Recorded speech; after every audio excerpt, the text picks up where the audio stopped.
Well, hello, my name is Kayleigh Seng, and I am a historic interpreter here at Rippon Lodge. And today we're going to talk a little bit more about the enslaved people that were living here on the site. Now, when I started working here in September, we knew a little bit about some of those enslaved people. We had some tax lists from the first owners, which were the Blackburns, and then we have some information from the Atkinsons as well. And they were here after the Blackburns were here.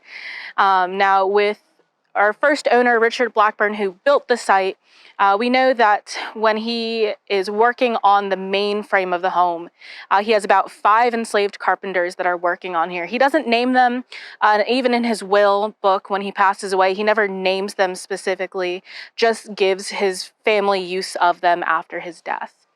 Now, the son that ends up inheriting Rippon Lodge, Thomas Blackburn, he does write a little bit about those enslaved people. We know that in a 1782 tax list, he has about 36 enslaved individuals.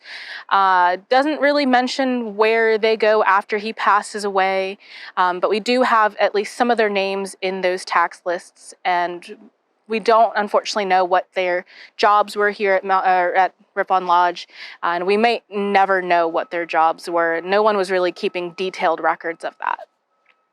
Now, our site that we have here at Rippon Lodge is a little harder to figure out where those enslaved individuals would have lived and done the work. We have a painting from Benjamin Latrobe when he comes and visits Rippon Lodge, and he shows some of the outbuildings that would have been out here, but unfortunately we don't know to the full extent what those buildings were used for. Hopefully in the near future we'll figure that out. Now, after the Blackburns pass away, we have the Atkinson family that moves in here.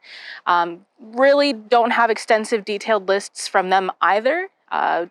We know that there was one census list in 1850 that names about 14 enslaved individuals that were owned by Richard Atkinson. No names, just their age and their gender, as well as what race they were considered. And now his mother, I believe it was, has 2 more enslaved individuals, and again, just age, race, and gender included in that. We have found some of the enslaved individuals that were living here and their names, as well as what they were considered worth to the Atkinson family themselves. And we do see some changes between the lists, indicating that some of those individuals may have passed away. There were some births here. Again, a lot of that information really wasn't kept and known about. And our cemetery that we have here on site may hold some of those enslaved individuals that we have.